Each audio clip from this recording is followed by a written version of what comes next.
Time now for the voice of the land on the Big Play Network with your hosts, Kevin Arnold and Always Positive Jay. Today is all about the highs and lows of summer right here in the city of Cleveland, and we are here to talk about it all on the Voice of the Land on the Big Play Network, also partnered with LPV Productions. We are sponsored by our friends over at Vector Technical. They'll get the right person in the right job the first time.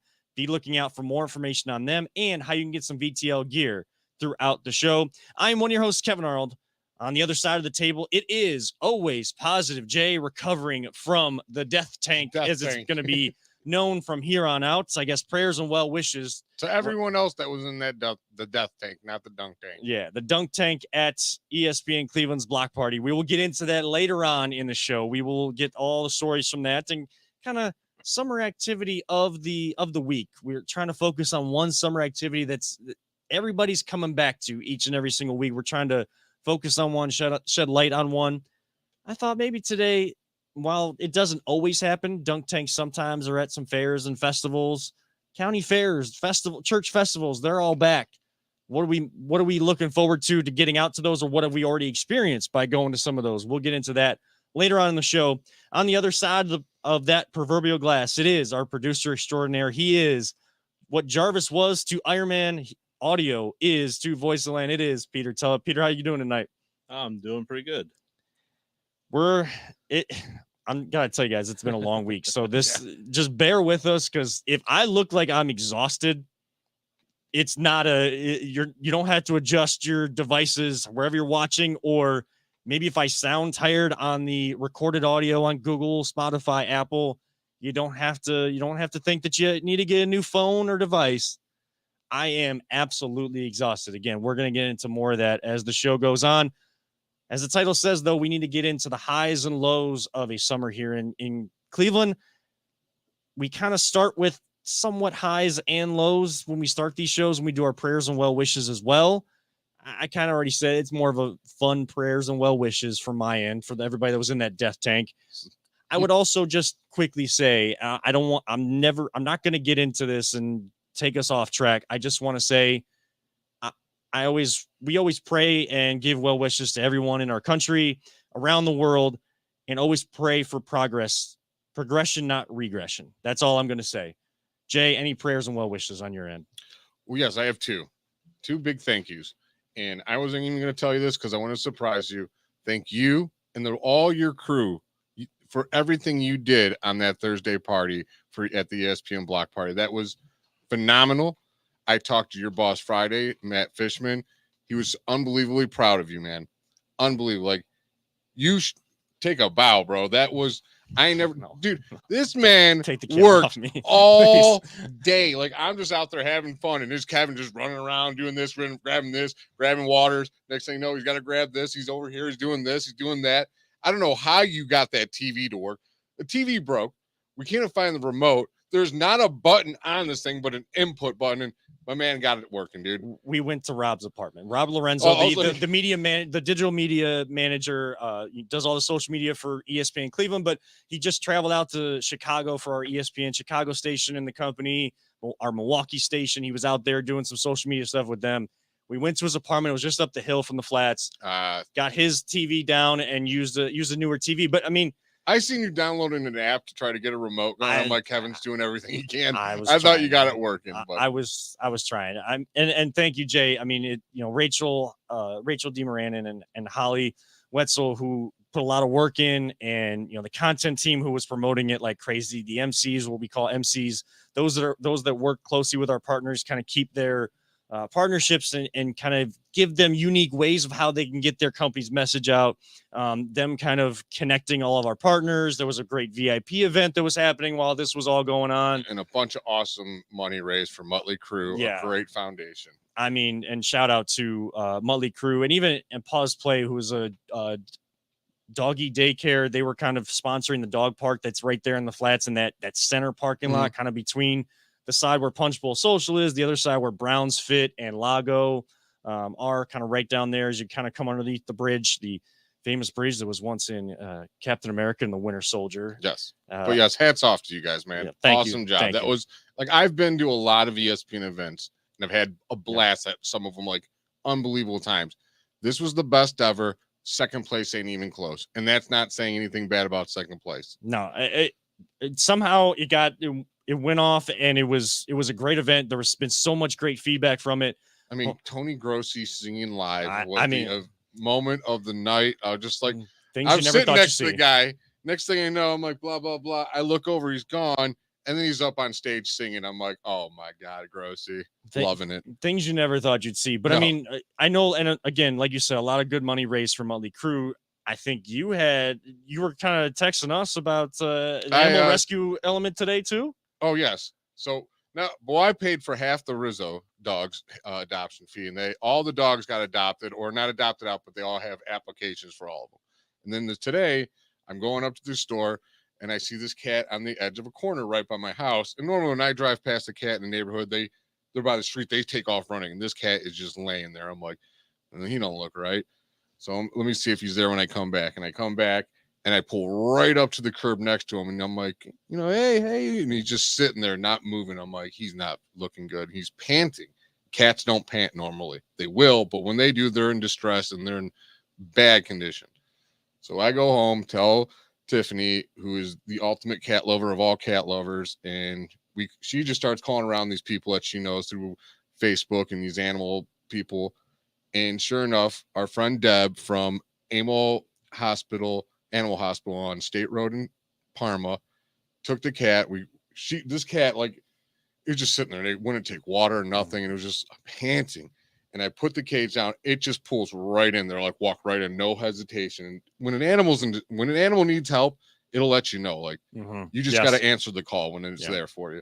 So we take her over there. She immediately gets some shots to get her some, because she was super dehydrated. And this cat, like, instantly, it came back to life. You saw it, and she's like, "Don't worry, we're going to get tested, and after we get it tested, we'll get an adoption out. We'll get it adopted out." So, hats off to Deb from Animal Hospital and Parma on State Road. Absolutely. I mean, and we are all animal lovers on this show. It doesn't matter what type of animal it is, and especially when you have pets right now, when we're going back and forth with this hot heat and humidity. If you're hot and you can't bear it, they can't bear it. They can't bear it. They're covered in, I mean, a lot of these animals are covered in a lot of fur. Some have less than others, but it's dangerous out there. So please make sure you're taking care of your pets, and seeing animals in distress. If you can help out, try to help out. You always got to be careful. Sometimes you never know what those animals have gotten into, and you want to keep yourself safe as well.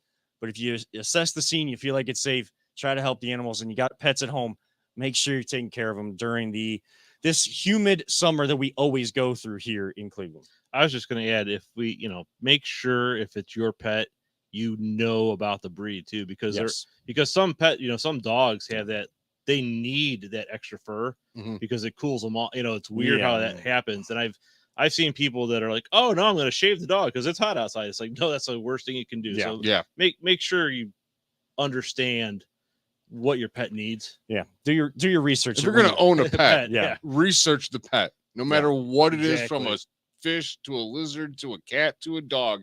If you're going to own the pet and you're going to take the responsibility on, you better do your research. Take care of them the right way.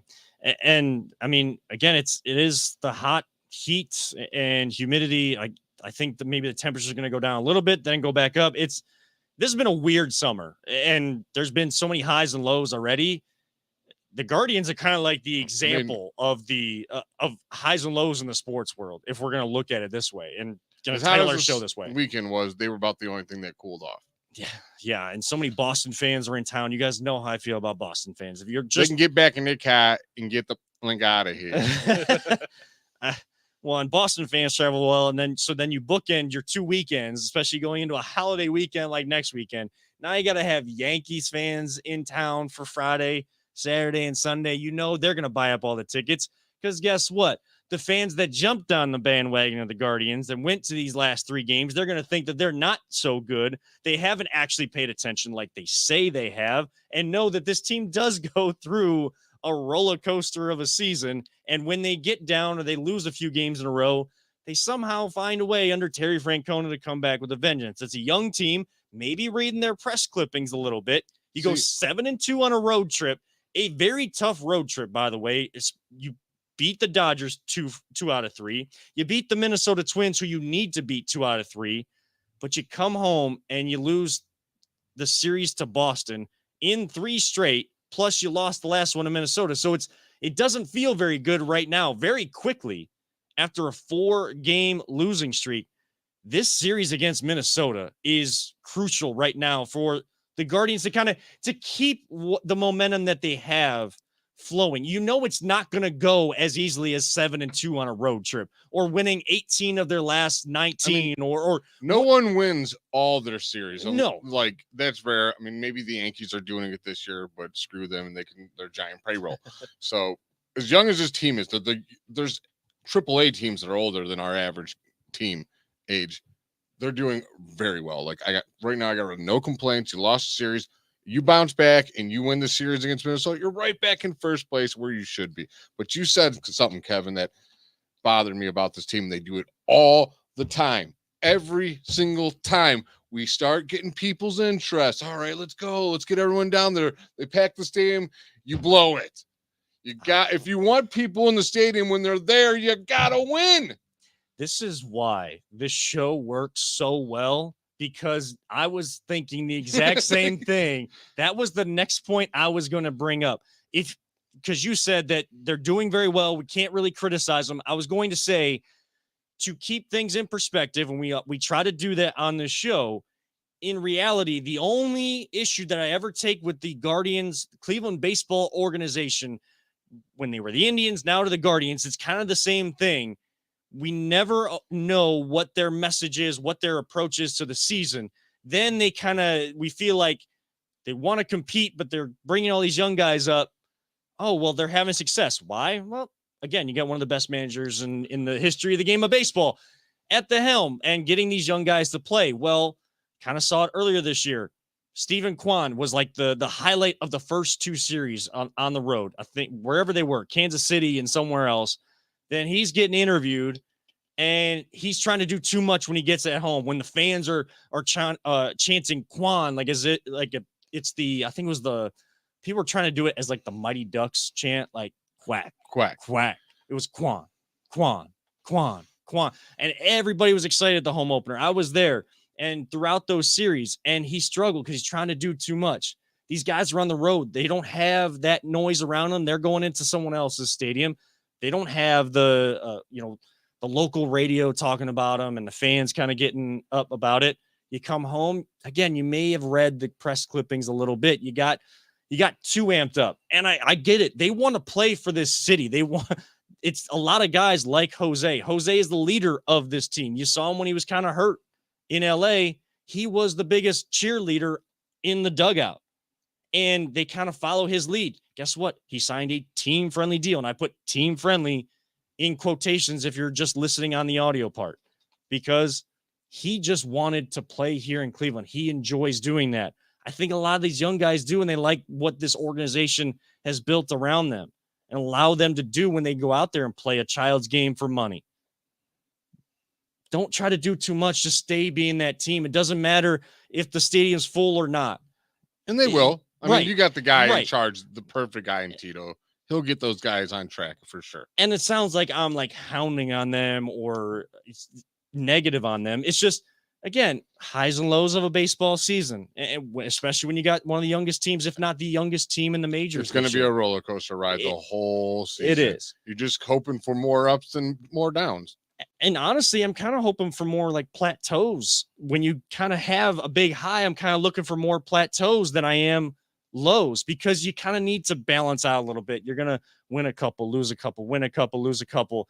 Then if you can get back to getting on a win streak instead of going on a long losing streak, that's what builds a contending team and not a team that's just fighting for that last playoff spot. And I mean, if that's what this team is doing, then that's probably more than we ever thought this team would do this season. It's just, you get a taste. Those young guys, they want more of it. They got a taste of what winning and success feels like. You know, they want more of it. Go find it. If you got a plateau for a little bit to go find it again, I'm okay with that. I'm not okay with the, Millennium Force. I'm at the top of the hill, then I'm all the way down at the bottom, like not knowing what's coming next and that type of thing. So it's a tough ride, but hey, it's still a fun team. So if people are jumping off just because of these 3 games at home that they didn't come through with big crowds, those aren't the real fans. The real fans are the ones that go through any mode that they can to watch the team, whether it's on the Bally Sports or it's on any. You know, I was watching this game today on a crack stream. No. Oh, so ESPN has the game cast where you can watch, and it has like the little scoreboard and says each ball and tells you play by play. I almost watched the entire game on my phone like that today. No, okay, yeah. Thanks, Bally's. You know how I've watched the last few games. Like I haven't been around to. I've kind of like listened on the radios. We've been traveling around. We were down with the in-laws this weekend, so was listening more on the radio. But those road games, I was on the MLB app on the game day section, like watching that, hoping that the person scoring the game is actually putting the pitch in, and it, I'm not getting the notifications before it actually happens, that type of thing. That's how I'm watching it. I'm watching just a stationary person, and just, if you're just listening, same thing. I'm just basically sitting in my chair, acting like a stationary picture of a batter with imaginary baseballs being thrown through a strike zone or around a strike zone, and each pitch being kind of carded electronically by the score. Like, that's how I have to see this team play. Here's a complaint. Sorry, I'm just way off subject. Stop asking the Indians to trade for a catcher. Because Guardians. Pudge Rodriguez is not out there. Mike Piazza. There is like the hitting and catching catchers. They're just not out there. Not there. Like it's not so rare. Like there's maybe 1 or 2 in the whole league. And everyone's like, we need to get rid of Austin Hedges. We need to get like, dude, he ain't going nowhere. So stop complaining about the guy. He's a great defensive catcher. He can call a game. Can he hit? No, not really. But he's doing what he's supposed to do. Catcher's job is so much more than hitting. He has to call the entire game. He is the general of the field when he's out there. Yeah. He's doing his job. So get off my guy's back. That's all I'm saying. I mean, I want him to hit more. I mean, I will say that I do get kind of shocked when I see like Austin Hedges hit something to score, have a run score. Like he actually put a bat on a ball. I kind of relate his hitting to when Eric Snow would make jumpers. Yeah. You're like, all right, this guy's here. He's got here to control the game, play tough defense. Yeah. He's not going to score. But when he does, you're like, all right, here we go. We got to it's like extra. We got a plus out of the deal. This organization has shown that they're more about the defensive catcher than the hitting catcher. I want more length in the lineup in terms of more consistency out of your outfielders. And when you just have our DH, Frammel's got to pick it up, man. Yeah. It's got to be more consistent with your top guys that you are counting on the lineup to make it easier on the guys lower in the lineup, because now they're going to get pitches to hit, because you don't want to face the guys at the top. Then you're going to have to face the ones at the bottom. You're going to have to attack them, and they'll make you pay when you do. And if they want to stay up here, because they're getting a great opportunity, you want to stay, you got to start hitting. Otherwise, they're going to make a trade, and they're going to get someone in here to do your job. Well, speaking of trades, we thought maybe the Cavs would make some trades, but they didn't. They made a pick on Thursday night while the block party was going on. We will talk about that pick, what that could mean for the future of this team. Was it the right move? We will talk about that next right here, the Voice of Land on the Big Play Network. Whether you're looking to hire new talent or start a new career, Vector Technical has you covered. Vector Technical is a 28-year-old staffing firm that has helped thousands of job seekers advance in their career with reputable partners throughout Northeastern Ohio. Vector Technical is more than just a temp agency. With an above-average hire-in rate of 1 in 4 candidates, Vector works hard to connect the right person with the right opportunity the first time. Vector Technical hires for skilled manufacturing and light industrial work and is sure to have a career that you've been looking for. To learn more, visit our website at www.vectortechnicalinc.com. Welcome back to the Voice of Land. Kevin Arnold alongside Always Positive Jay and Peter Tellep. We went to break talking about the Guardians, and more so just the highs and lows of what a summer in general can be here in Cleveland. A high point, sometimes a low point for basketball teams in the offseason now, especially in the summer, can be the NBA draft. And the NBA draft did take place on Thursday night. We talked last week in our pre-recorded show more so like do we want them to trade the pick, or do we want them to take some player in this draft? Just take someone at 14, because you're right at the end of the lottery. And a lot of these last few drafts, they haven't been deep in talent. Not to say that you can't get someone at 14. People have proven, like at 13, 14, 15. I mean, Giannis was pretty low in the draft. I think he was a 13th pick by the Draymond Green, second rounder. Who's the center for the Nuggets? Jokic. Yeah, I think he's second round pick too. Right. So you can have success down there as long as you have the right people in place. It's only 2 rounds. The NFL draft is 7 rounds. So you already know first 3 rounds there, you're getting starter level talent still. Like, that's how the deep. NBA used to be 7-round drafts. Yeah.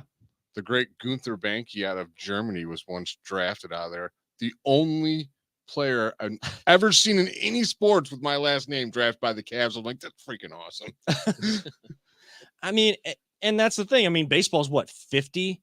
They dropped it to like only 5 during baseball COVID. is like the draft that no one gives a crap about at all, because that is the big. Even your first pick is a complete crapshoot, right? You can't, and you don't know what they'll be for like 5 years. I know, but you can't say no one cares. Like, I actually admire the people that go deep into the baseball statistics, analytics of it all, but also like the draft prospects, and knowing, like, in the 38th round, the Cleveland Guardians select Joe Smith or Joe. But, I mean, whatever. if we're being realistic, no one is watching the baseball draft on TV, really. And I mean, when I say no one, very small amounts. Do they put it all on TV? Like, is it on? I don't know. MLB It means TV? baseball. They don't like to advertise anything they do for fun. So, I mean, there's people that, again, we've even said it. I know it sounds crazy, but there's people that don't know who Mike Trout is. Yeah. But we are talking basketball. We are talking basketball. Again, there's 50 rounds in baseball, 7 in the NFL. There's only 2 in the NBA, and you know, by the time you get to the second round, it's a lot of draft and stash guys. It's your G League guys. You're hoping turn into something. Just taking a shot on someone like you do in the 5th, 6th, 7th round in the NFL. So by the time you get halfway through the NBA draft, you're already through 3 rounds of the NFL draft. That's what they're telling you or at least that's what we've seen. Talent-wise, success level-wise, the amount of people that have success of guys coming in and having that immediate impact. You're in the lottery. You're hoping that at least the first 15 picks are going to be impactful players for your team. The Cavs picked Ochai Agbaji out of Kansas. I hope I'm saying that right. I will make sure I get the pronunciation right. I know it's Agbaji as his last name. Sounds like a 3-and-D guy. And that's what we thought. Exactly what we needed. That's what we kind of looked for. Can he have success? Do you like that he's more of the 22-year-old senior that went 4 years through college? Or would you have rather have seen the Cavs take the shot on local kid Malachi Branham out of Ohio State, a guy like that, not just because he's local, but more so because he went through his freshman year. He's one of those one-and-done players. He got the possible high ceiling. Yeah. I like exactly what we got. He's ready right now to come in and he can contribute. He's exactly what we needed, and he's the best player on the best team. Like, what pick do we have again? 14, 15? 14. I mean, what else do you want at 14? You got the best player on the best team, and he does exactly what your team needs. Good. I'm good. Peter, are you, like, just in general, are you more so for this youth movement that we've kind of seen, especially more so in the NBA, but, you know, more guys tend to come out as sooner rather than later going to the NFL draft, and maybe even kids in baseball, they like when they get drafted out of high school and try to go take their game to the next level because there's that minor league system. Do you like that youth movement, or do you like this kind of older, a guy that's older than Darius Garland right now, I think by like 3 months or something like that, who's won a national championship but is going to be a rookie? Which approach do you kind of adhere to? You know, I think I kind of like the older approach, right? Because it shows that they've gone through more than just one season with a coach learning a new system. So obviously, like in high school, they're playing with the high school coach. It's very familiar. And then if they're just doing one season in college, you know, I think that I can't think of some of the players. There's several players that they get into the NBA and the coaches, they're uncoachable.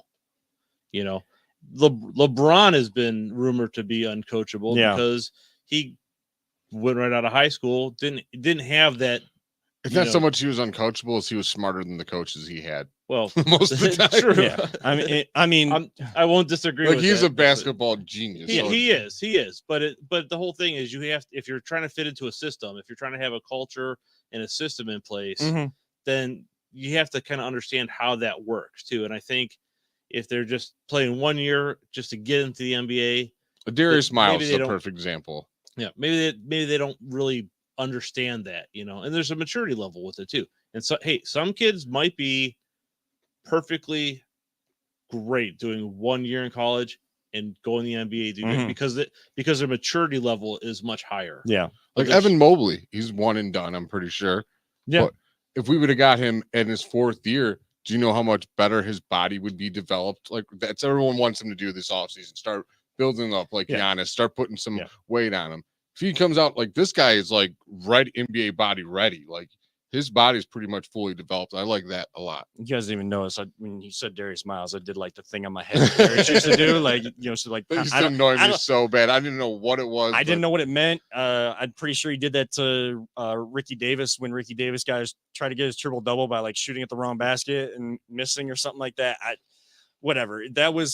I remember those days and that day before, or the year, especially before the Cavs got LeBron, but also all those years sitting in those light blue seats of the Gund Arena and, losing a lot of games, but somehow they were still like cheering themselves on. I'm kind of with you guys. I like more of the older guy approach only because let's face it, LeBron's the exception to every rule. He might be uncoachable, guys. He might be uncoachable, but part of that is he is smarter than some of the coaches, especially the coaches that the Lakers have tried to roll in there. David Blatt. David, well, yeah, Cavs with David Blatt. I mean, look, Dude didn't play coach an NBA game in his entire life. LeBron wasn't listening Yeah. to that dude at all. He's like, yeah, whatever, Blatt. This is what we're doing.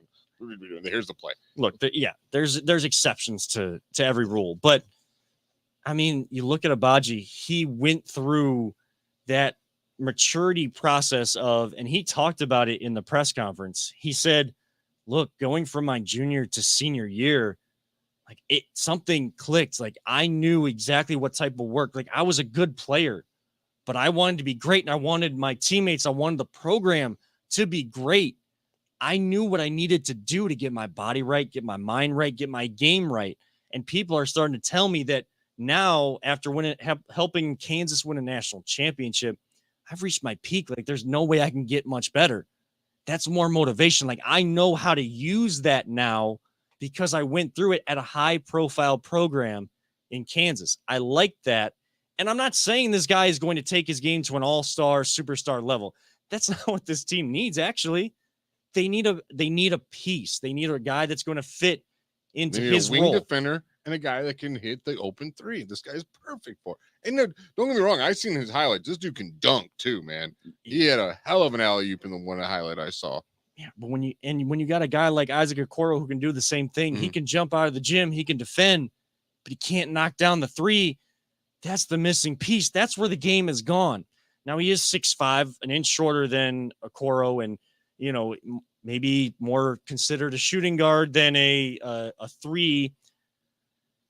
And I know that positionless basketball gets thrown around and maybe in a cliche way, but look, they have 3 7-footers on the floor at one time. They have Lauri Markkanen playing the three. And then if you go small and you bring this guy in and he shows he can defend some of those bigger 6'7", 6'8" threes, if we're going to go back to positions, the actual small forward, if he can show he can defend that in the NBA, knock down the three, he's going to stick around. That's a role now. That doesn't just make you a superstar. Like that's a role. Playing defense is an actual role now. I mean, role players, Shaq says it all the time. Those are the guys that win you championships. Of course, you're going to need all-stars, but if you ask Allen Iverson how much he would appreciate having more role players, because he was an all-star with no one around him, but a bunch of just regular guys, dude. He had nothing. Boston does not make the finals. And I know I kind of made comments about Boston fans, but to be honest, the Celtics have had a long history of getting the right guys in there. You got your superstar type players in Jaylen Brown and Jason Tatum. Do you think they get to the finals with them without Marcus Smart playing defense the way he did? Or Al Horford hitting all those threes? No, and they don't get there because you need players like that. So at pick number 14, if you want to go what is considered the young route by making a pick instead of trading for a viable veteran, okay, I'm good with it because you have a guy that's kind of gone through the rigors, the pressure of winning at a big program, and they won a national championship. Now, winning a national championship is nowhere compared to winning an NBA championship, but the mentality of how hard that is to do, that's more motivation, more of a guy that's driven to help his team do what he needs to do to get them to the mountaintop. And that's what we want the Cavs organization to strive for. We don't want to be only up to like the 4th spot in the Eastern Conference. Just because we don't have LeBron, the aspiration should still be, hey, we did it once with a superstar. Who don't we have? We don't have LeBron James. Did you hear a little rumor? Well, I'm not getting into. We keep things in reality. I'm not getting into. I know you've been working out. I'm not. I saw the workouts with K-Love. We'll talk more about that. Yes, if it actually comes to that, would I take him? Absolutely. Is he here right now? No. And this is a team being built as a team with some young stars. And you know what I love about their youth movement too is when all these guys come into their prime, all those other teams that are like the Warriors are going to be coming down. LeBron either is going to be here or he'll be done. Dude, there ain't no one stopping this team. Like who's the team that you're just the juggernaut right now? They're all pretty even. In the East, there's really not one. And Father Time is undefeated. LeBron has said it. Milwaukee's beatable. The Heat, beatable. Yeah. Boston, beatable. I told you, I swear I believe in this. If we were healthy, we could have went further in those playoffs. I don't know if we would have made it to the finals, but I would have put us up against any of those teams in the East. I just want the Cavs, when they play next season, to have that same drive, the same youthful energy that we saw this season. Don't be like, oh, we were just a game away from making it. So I want that pain. I want them to feel how close they were. And like you said, let that drive you to the point that you feel like you should be at. It starts over. Everybody goes back to 0-0. You don't get to start where you ended last season. So you better have that same drive. And the rookie, he's been there, man. In college, he saw what it took to have to win a championship in college. That helps. Yeah. And I would say that the Cavs maybe was, for fans here in Cleveland, was maybe a high of the summer for their draft pick. Everybody seemed to love the pick. We got to talk about. We got to go back now. We got to go back down on the other side of this break. We do have to talk Browns. We haven't talked enough about them, and there is a hearing coming up for the potential suspension, which more than likely will happen, but the suspension of Deshaun Watson, how long that could be. There is a hearing coming up this week. We'll talk about that next.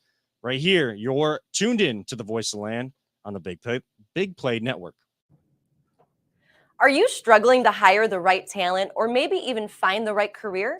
Vector Technical makes it easy. Since 1992, Vector has provided Ohio employers with a reliable process for hiring and have helped thousands of job seekers advance in their careers. Vector Technical is more than just a temp agency. We invest time to get to know each client and candidate personally. Vector places people in job opportunities that they are truly excited about. Interested in learning more? Visit our website at www.vectortechnicalinc.com to see a full list of our current job opportunities and to find out what Vector Technical can offer you.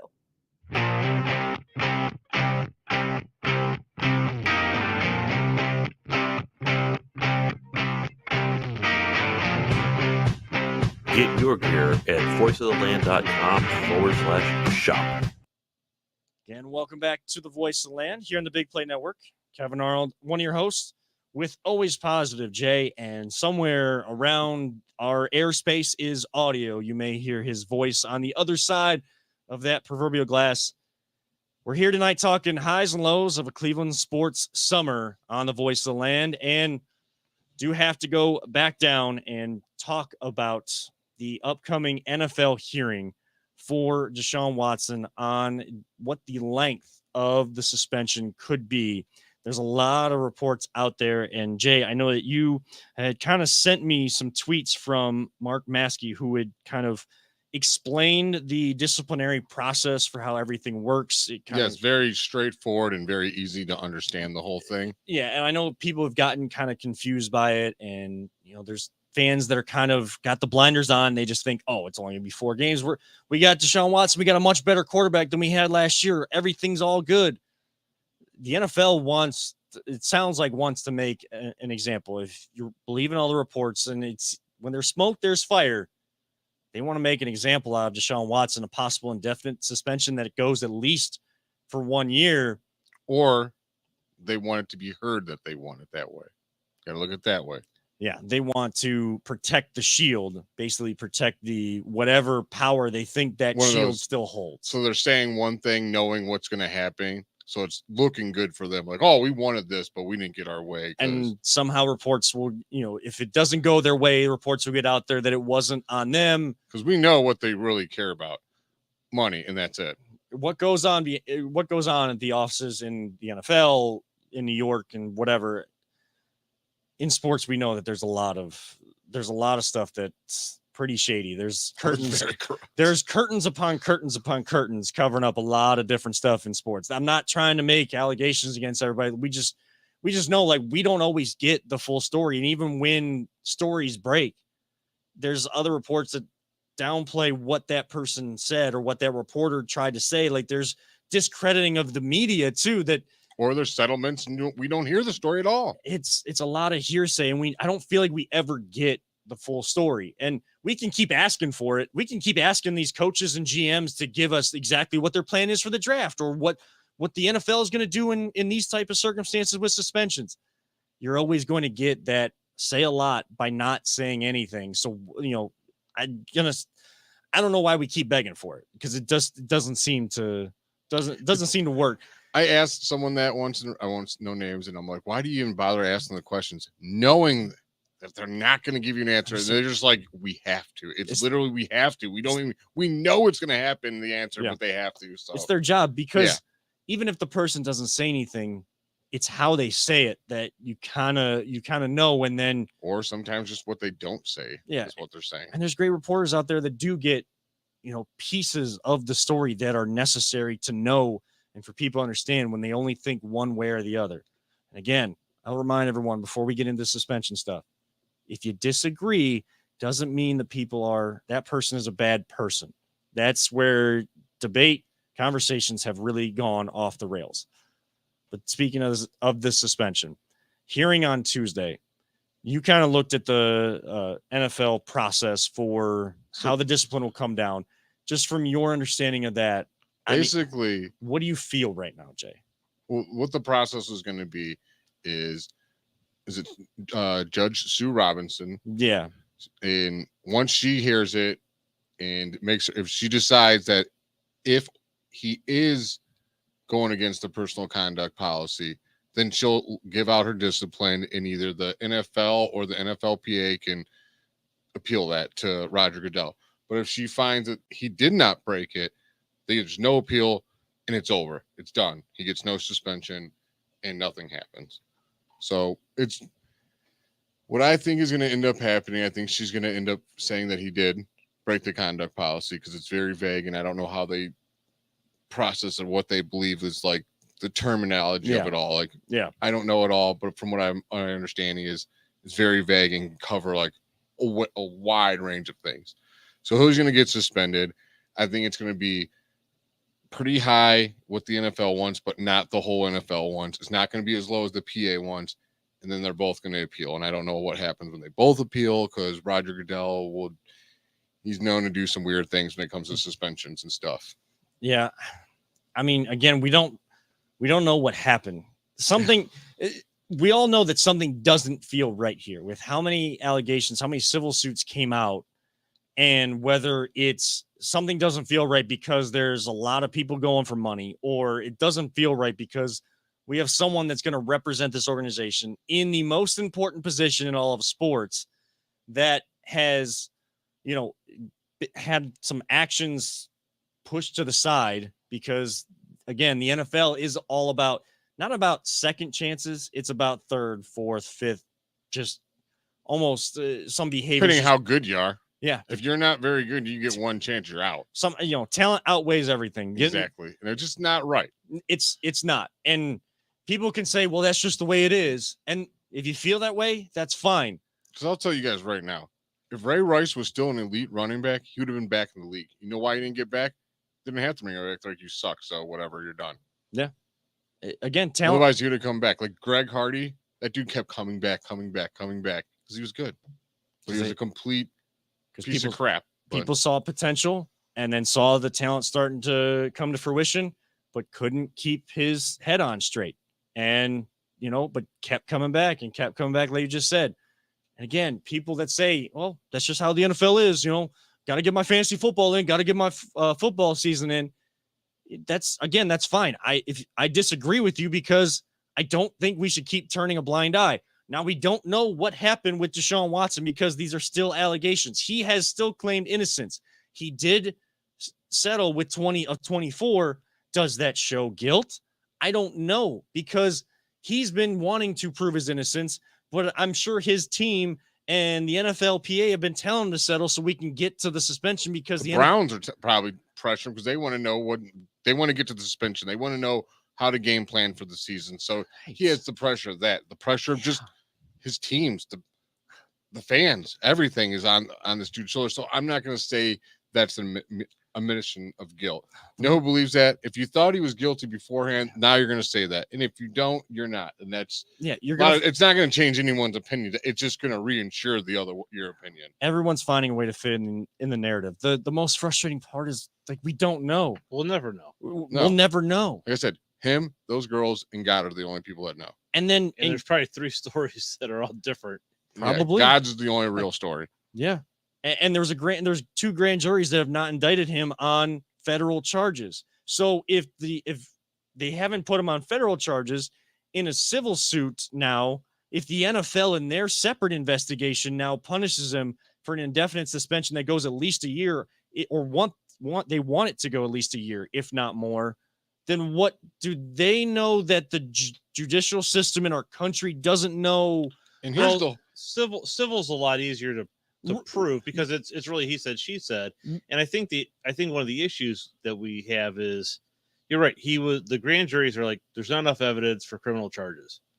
And my issue, I get, okay, the NFL has a player conduct rule and they want to protect the shield.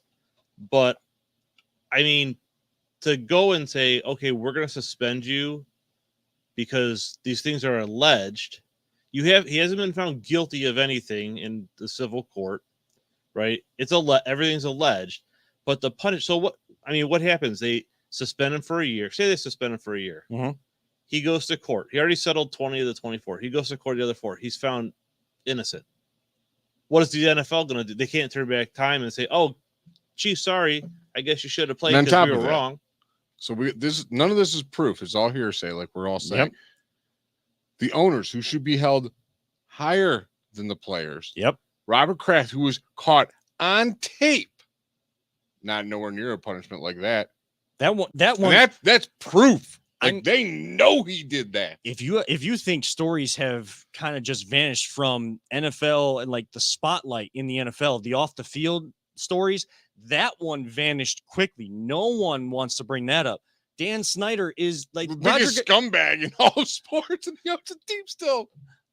Roger Goodell was in Congress, talking about this. People questioning, why haven't you done it? Why haven't you brought him of to all the things that dude did? You know why? The only time there's getting action against him now is because he stole money from the other teams. Yeah, told you they only care about money, and that is all they really care about. Is if their image is right, they get more money.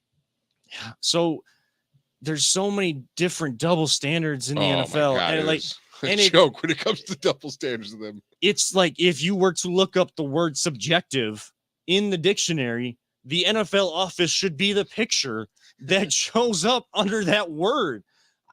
It's so hard to kind of go through this. And there's people out there that are alleging these acts against them that if it happened, they're going through a lot and it took a lot for them to come forward.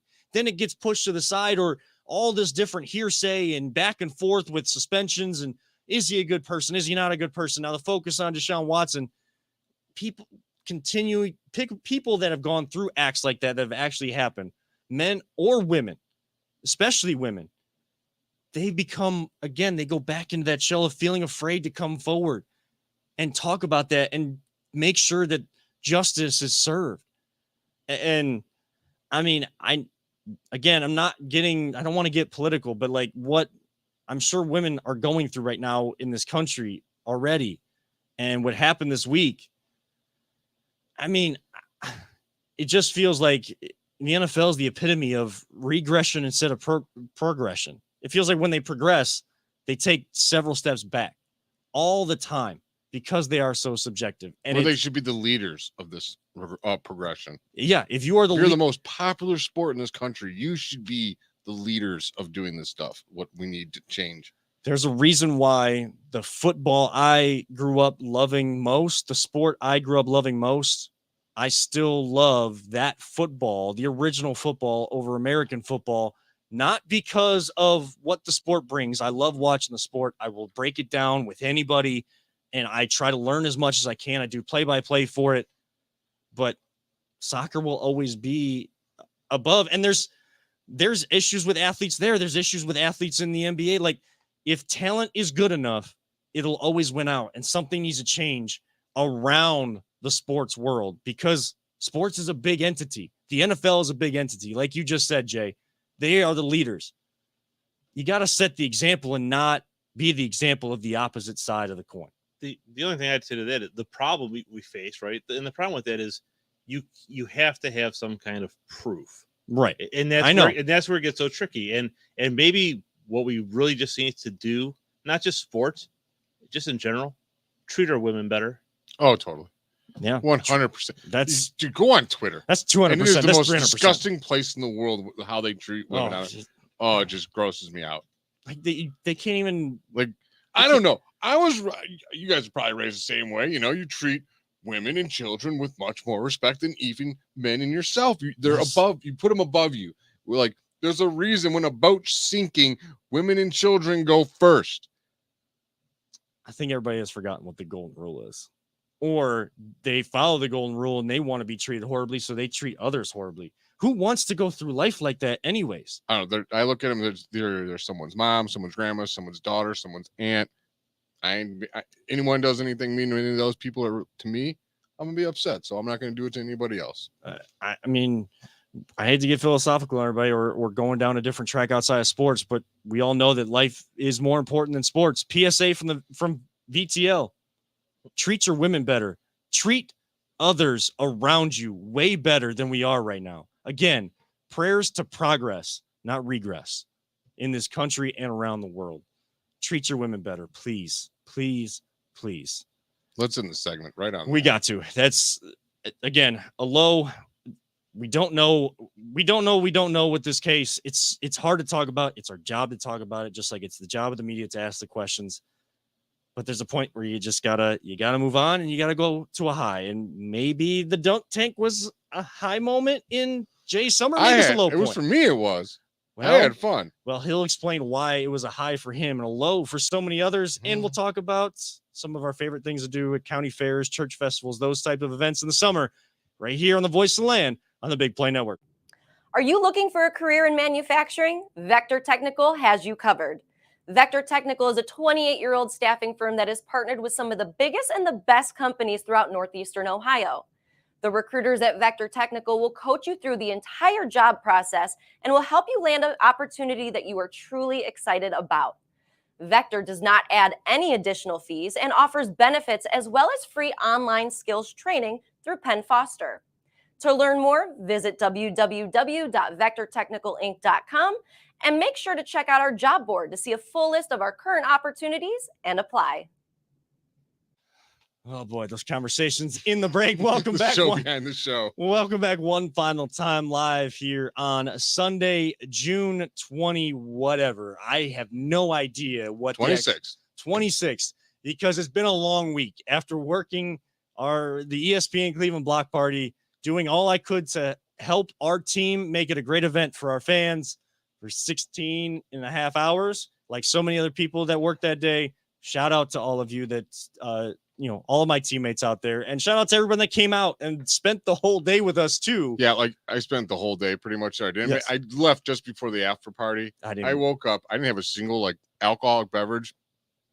I would have. You would have told me I would not have believed you that I drank a bottle of vodka because I felt so hungover. The next day, I'm like, I'm exhausted and too much sun. I don't even remember what I did at work the next day. Oh, and then I had the sunglasses on the whole time. Now it's kind of faded, but I had the worst raccoon eyes I've ever seen. Yeah, the sun was. It was like a perfect day, weather-wise and temperature-wise. Just when that sun got to like its highest point, it was just over top of Old River Road. And it was over top of the main event, the main attraction of the evening. It was the dunk tank, or the death tank as it's being known, but it raised a lot of money for Motley Crue, so it's okay. Yes. Jay, your experience, man. Well, first I got to follow Aaron Goldhammer, who was the #1 target. And yes, he was. He got a big line and raised a lot of money. It was fun dunking him and watching everyone talk junk to him. And then I got to go. And unlike if you've noticed everybody else out there, and if you're listening, I'm calling you all out. You're all a bunch of wusses. They're like, I don't want to be dunked. No, when you're up there, you get up there like you're playing baseball and you start talking your junk and you got to antagonize the people. And I do it clean, just like you see me playing my softball games. I'm pretty much a professional junk talker to people. And for Always Positive Jay, you got to admit, I had a pretty good crowd going over there. Yeah. Kevin paid $20 just to hit the button. I mean, he just like, all right. So Peter, you've worked with Holly before, and so she was kind of the person running it at the time. She was doing her shift, taking the money and getting people all excited and bringing them over, telling them like how much it was and everything. And I just like called out as a joke because, I took like one of my brief breaks of the day, very brief breaks, just to go see my buddy in the dunk tank and make sure he's okay. I just called out. I was like, hey, Holly, $20 I'll donate $20 to Motley Crue right now if you just let me go up there and hit the button on my podcast partner. She was kind of hesitant because, they weren't really letting people do that. And I get that. Don't want to entice the crowd to start doing that either. So I may have been like an influence on a bad behavior there. People were doing it left and right to everybody, though. Because Tony Rizzo, one of the main hosts of the really big show, he calls out. He goes, no, I'm in for that. Let him do it, Holly. She's like, okay, yeah. I mean, because you work here, because Riz is enticing people to go up there and just hit the button if they're not doing it with the softball. So I paid the $20. I wanted to make sure I gave back to the dogs. That was more so what I wanted to do.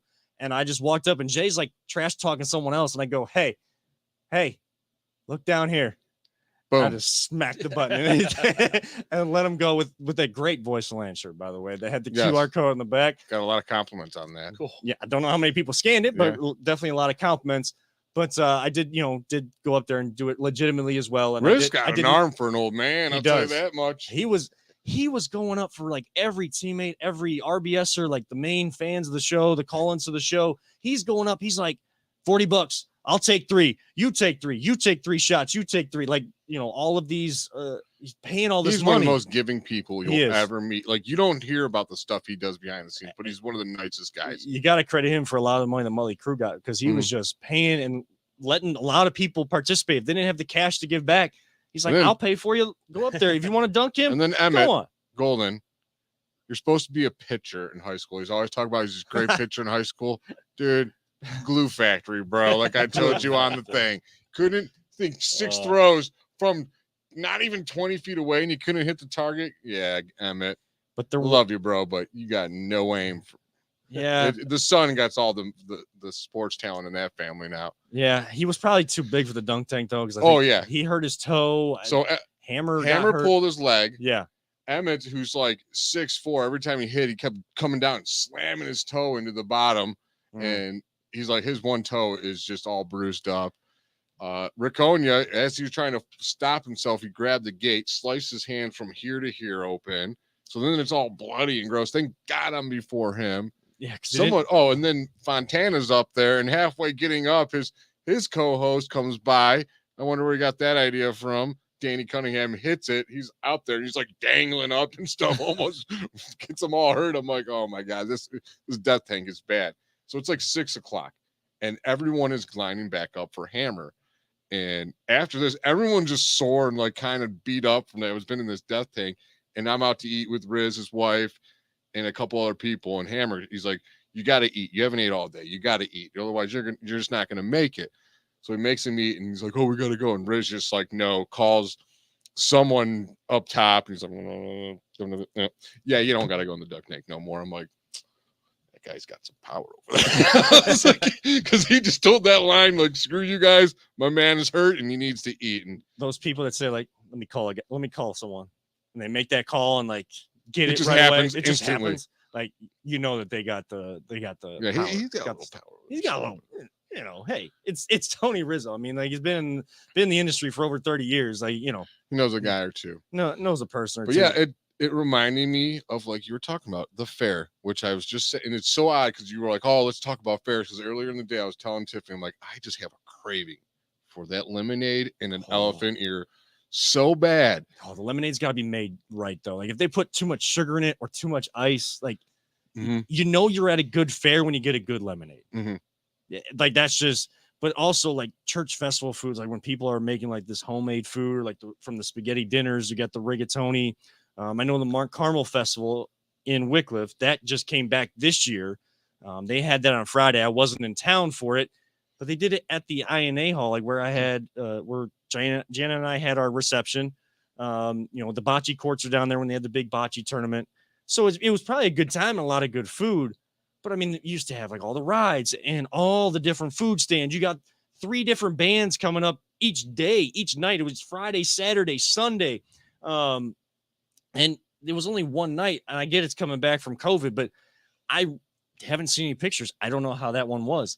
I was down in Harrison County, which is about 45 minutes from the border of, you know, Wheeling, West Virginia, and getting into Pennsylvania as well. Kind of, you can cross almost 3 states in a matter of a few minutes once you get there.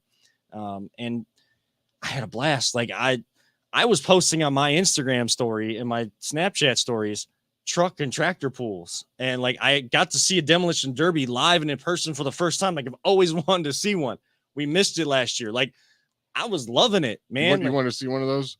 I want to be in one.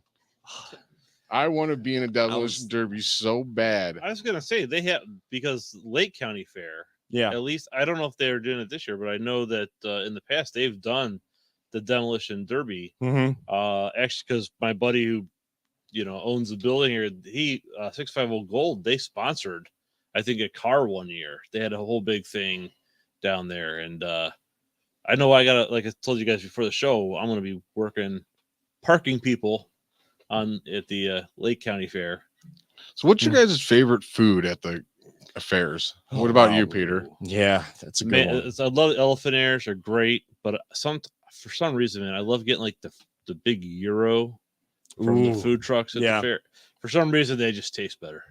Yeah, I mean, there's just things at carnivals that the fries, stuff like that, they're just different there. Yeah, like the lemonade. You can't get that lemonade except for at fairs. No, and they tend to make it more right than when you get those same kind of food stands like at the air show or bigger events like that. When you still see like the carnival type or fair type food stands, doesn't seem as right as when you go to an actual like county fair or church festival. Jay, what's your favorite food? All of it. Oh, like, I got problems when it goes to those things, like, because I can't ride spinny rides. Like, when you guys go there, like, I'll just get instantly sick. So my favorite thing to do is just get stuffed with everything. I got to have a corn dog, because corn dogs and they just hit different. You have to have an elephant ear. Got to have 3 to 4 lemonades, deep fried Oreos. That's where I was going. Like, and I didn't even experience those until last year at the Harrison County Fair. They're dangerously delicious. I haven't had one of those yet. And you don't. Once you turn to the dark side, there's no going back. And the next thing you know, you're getting batter, and you're gonna have your own little deep fryer at home. And be like, what else can I deep fry? I thought about it too late. I was gonna kind of do like a contradiction. I should have brought my gluten-free Oreos, even though they dip it in batter. At least half the thing was gluten-free, because I kind of have a bit of an allergy, at least an intolerance. I don't know if I got the allergy yet. My dad does have celiac disease. Gotta remember to get tested. You guys gotta remind me. So what's yours? Because you have so many allergies. It's tough right now to find that one thing, but I mean, since I can still tolerate a little bit, like if I stay pretty good, like at the Harrison County Fair, they actually have a Chinese food stand, and they have one of the best plates of chicken fried rice I have ever had. Wow. And I'm not just blowing smoke. Like, seriously, for me, because I grew up not liking Chinese food or that kind of stuff. My dad, my family loved it, but I was like very picky eater. I'm a very picky, like I gotta stay strict to like these 3 meals. Become more adventurous now when it comes to the food game, and I've had to because I got to find things that are going to fill me up. Not being able to eat dairy or gluten. They have one of the best plates of that I've ever had. But just in general, the deep fried Oreos or a good hot soft pretzel is where I would typically go. Like if I'm taking out all the allergies from all time, just going through my years, good hot soft pretzel with the cheese cup, like being the right kind of cheese. Every Browns game I go to, that's like the first thing it is pretzels and cheese. I'm like, all right, pretzel cheese, get my refillable cup of pop, and I'm good. And then whatever else is just extra. So, favorite ride?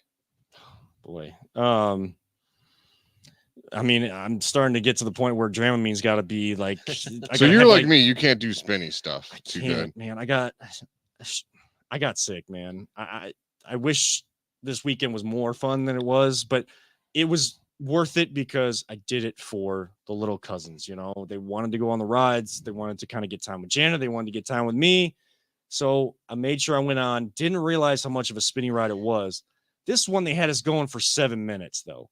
It was like an octopus type ride that had like 8 different arms. For some reason, they only were filling 2 carts at a time. So then you're waiting 7 more minutes for the ride to go. But it was like, so the whole contraption spun, and then like it wasn't one of those where you could spin it yourself. The car spun itself. Oh, because by the way that the whole contraption. So it wasn't your favorite ride. No, it was my least favorite ride because I was sick for about 3 hours. Luckily, I made it to the truck and tractor. Do you like a Ferris wheel? I love the Ferris wheel. I mean, if I take the Dramamine, I'm okay. Like, I don't want to go on a ride that they're going to like have you going forever and just spinning in circles all over and over and over again. I need a little bit more variation, or at least traditional type Ferris wheel. At fairs and festivals, I mean, there's a lot of just spinny rides. I guess my favorite ride actually coming to my mind, because I kind of compared. You're going to steal mine. I'm waiting. I'm like, it was the ride I rode yesterday was the closest to it, but it's the exact opposite of what I'm looking for, or the exact opposite feeling. The Scrambler. The Scrambler. For some reason, it's one of the spinny rides. Not my favorite, but it does not get me sick. Because like it's so fun. Like, get so close to that person that's next to you, and you're like,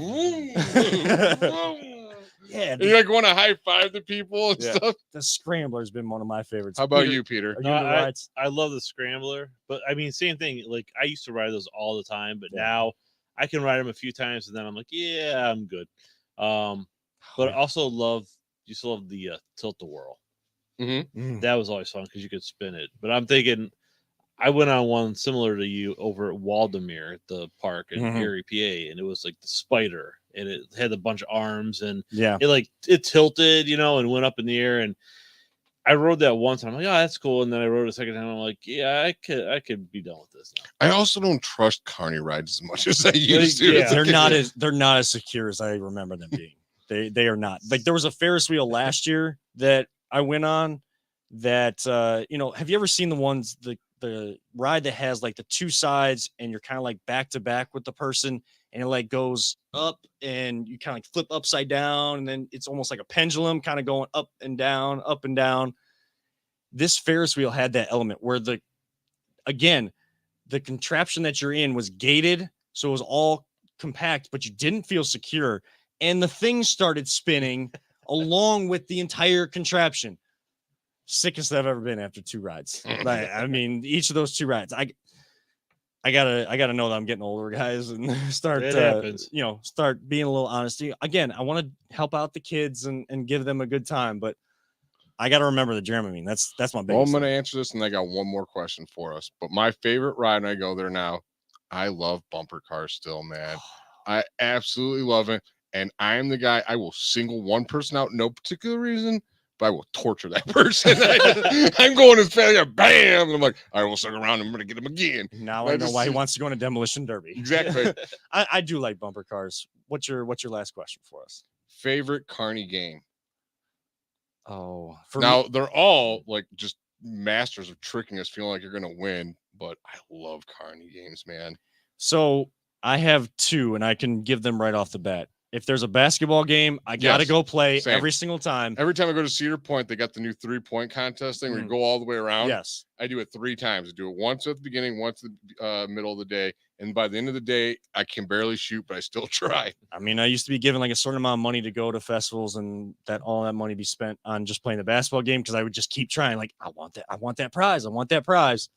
The other one is, I don't know if it's it's been at other carnivals or fairs, but I remember it at my church's festival, Our Lady of Mount Carmel in Wycliffe. It was the birthday game where you put like a quarter down or like something down on your birth month or one of the months, whatever.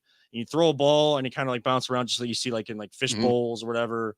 There's variations of the game now, but you like the ball gets thrown. If it lands in whatever you have your thing down on, you win one of the prizes up top. And that was one of the easiest ones to play and most likely lose that, but also got a lot of my stuffed animals from that growing up. So that's just like one of the memories that pop in my head when you say a carnival game or a fair game, like that, just memories of that with my family just pop in my head. So one of mine was, and I don't know if I've seen it at the carnival so much, but at the old Jogga Lake, they had the one with the plates, and you had to toss a coin onto have it land on the plate to win the prize.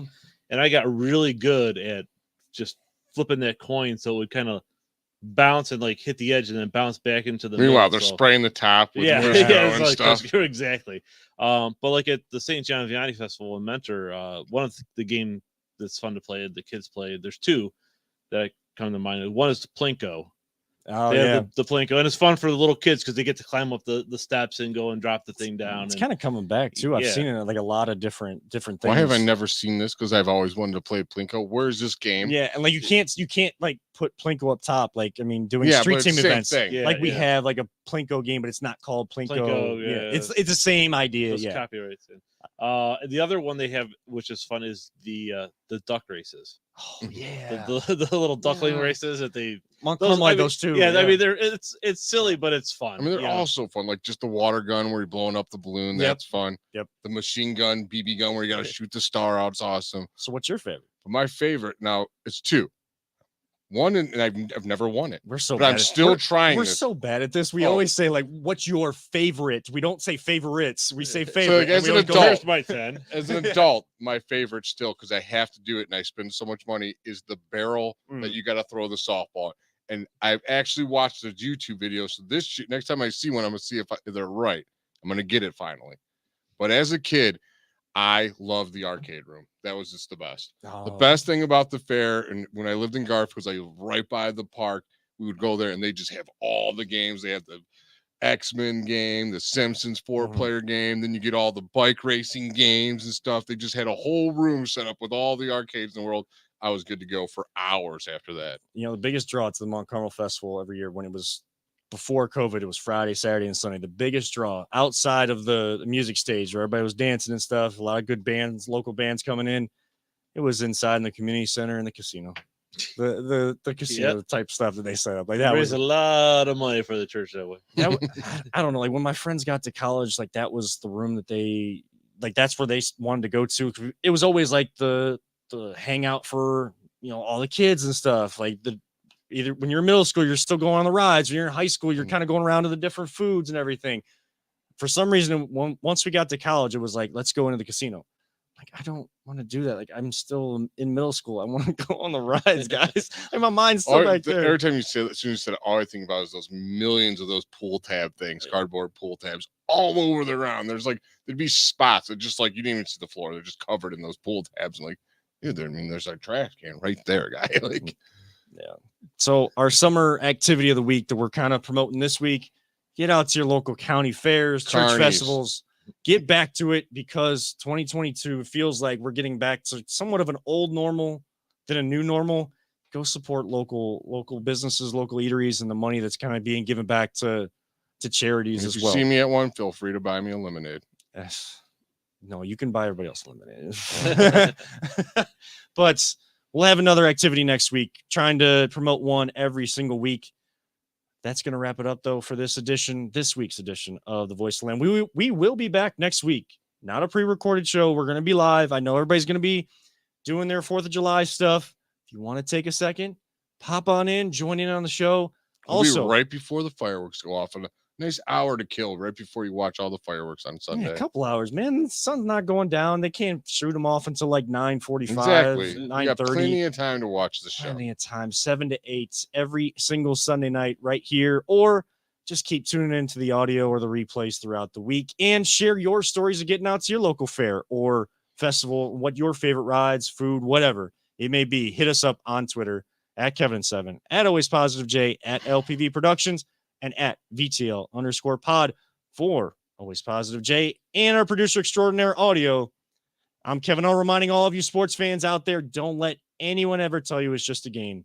We truly love everyone, 3,000. And as our great late friend Mike Allen always used to say, live life all gas, no brakes. We'll see you next time right here on The Voice of the Land, all part of the Big Play family.